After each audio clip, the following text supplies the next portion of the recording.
Bismillahirrahmanirrahim. Assalamualaikum warahmatullahi wabarakatuh. Perkenalkan, nama saya Niholila Harahap. Di sini saya akan menjelaskan tentang sedekah. Sebelum kita membahas lebih lanjut, jangan lupa like, comment, and subscribe. Check it out.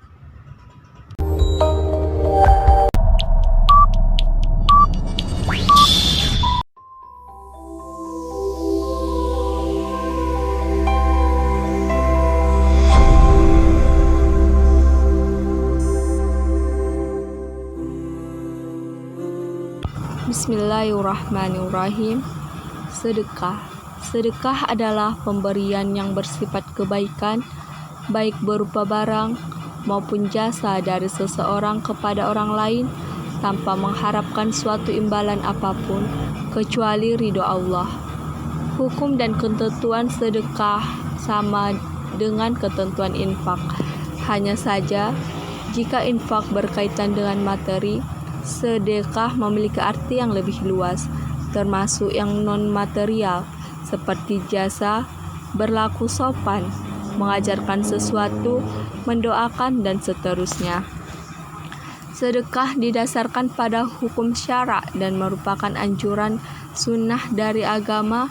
Jika dilihat dari sudut batas minimal harta, maka sedekah tidak ada nisab dan tidak harus diberikan kepada mustahik tertentu. Setiap mukmin dianjurkan untuk bersedekah, karena pada setiap harta yang dimiliki setiap mukmin itu ada hak orang lain, sebagaimana firman Allah Subhanahu wa taala dalam Quran surah Az-Zariyat surah 51 ayat 19 yang berbunyi, wa fi amwalihim haqqul lis-sa'ili wal mahrum, yang artinya, dan pada harta-harta mereka ada hak untuk orang miskin yang meminta dan orang miskin yang tidak mendapat bagian. Maka kita dianjurkan untuk bersedekah.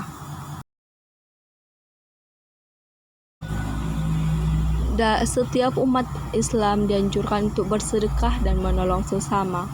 Selain dapat meringankan beban sesama, sedekah juga mendatangkan pahala dan kebaikan.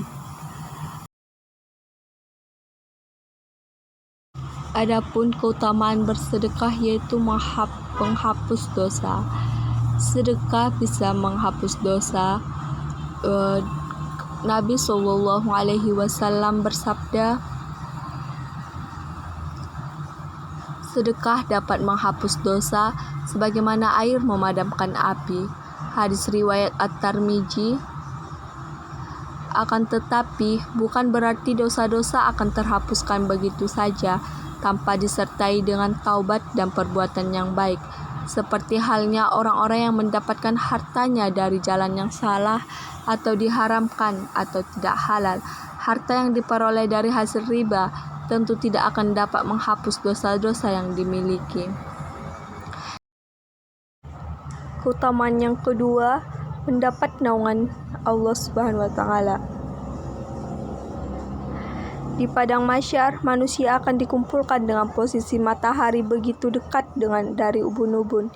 Rasa panas begitu terasa dan keringat mengucur. Akan tetapi, Allah akan memberikan naungannya di padang mahsyar kelak bagi manusia yang ikhlas bersedekah. Hadis riwayat Bukhari, seseorang yang bersedekah dengan tangan kanannya, ia menyembunyikan amalnya itu sampai tangan kirinya pun tidak mengetahui apa yang dia sedekahkan. Yang ketiga, harta tidak akan berkurang.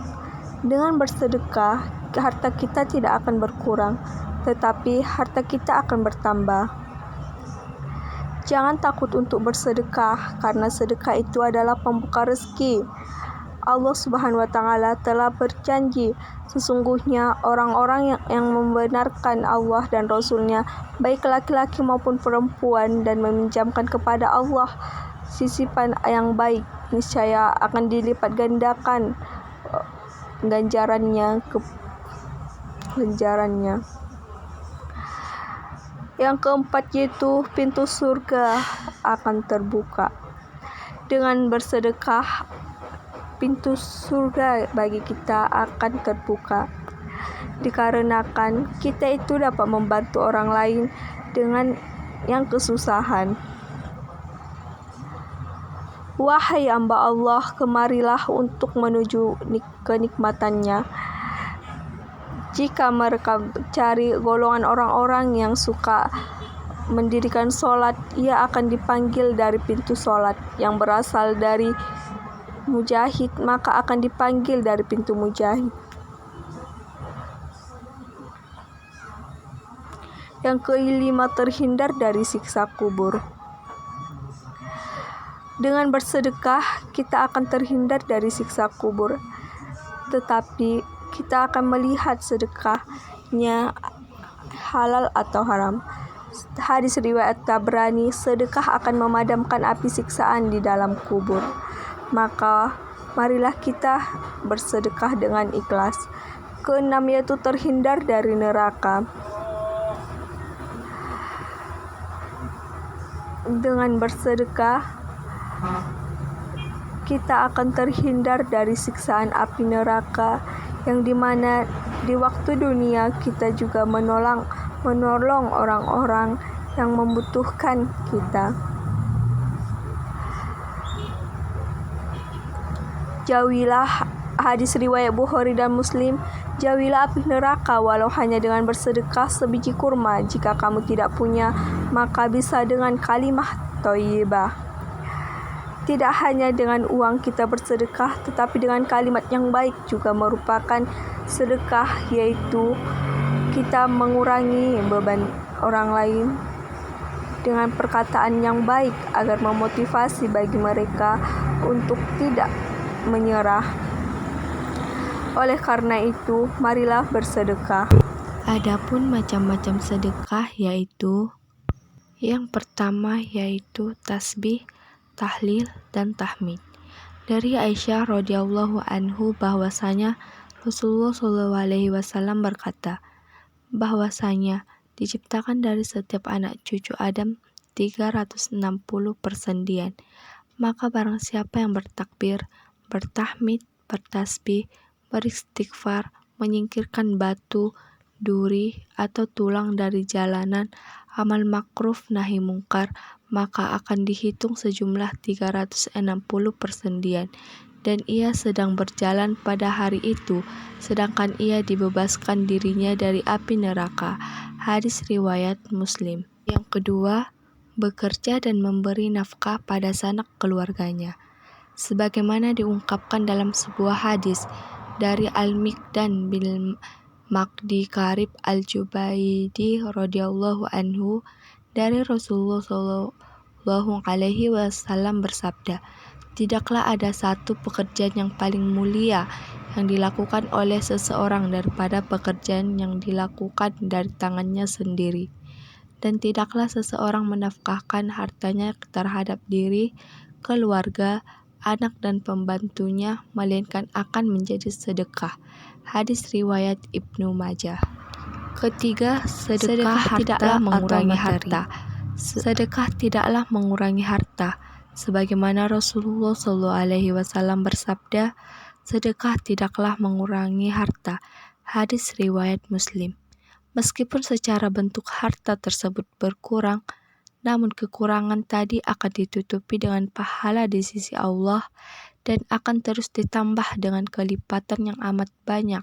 Seperti dalam firman Allah dalam surah Saba yang artinya, dan barang apa saja yang kamu nafkahkan, maka Allah akan menggantinya, dan dialah pemberi rezeki sebaik-baiknya.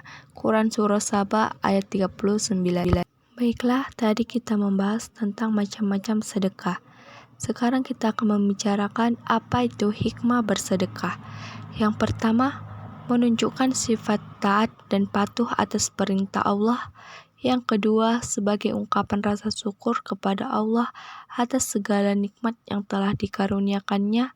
Yang ketiga, sebagai sarana untuk menyucikan diri dari sifat kikir dan bakhil dan membersihkan harta dari kemungkinan didapat dari cara-cara yang tidak halal.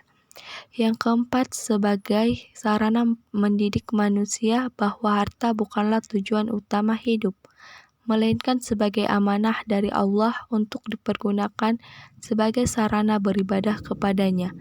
Yang kelima, membantu mengatasi masalah-masalah yang menimpa kaum muslimin dan dunia Islam.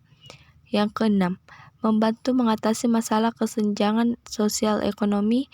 Yang ketujuh, meningkatkan hubungan kekeluargaan antara sesama muslim. Dan yang kedelapan, mendidik agar senantiasa peduli terhadap orang lain dan menjauhi sifat sombong serta egois.